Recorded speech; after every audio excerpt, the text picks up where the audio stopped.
బతుకంటే బొమ్మల ఆట అని తెలుసు, కథ అని తెలుసు,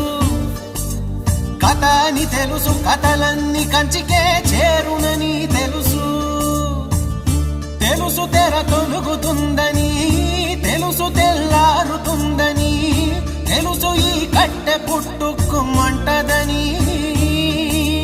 తెలుసు ఈ మట్టి మట్టిలో కలిసిపోతదని,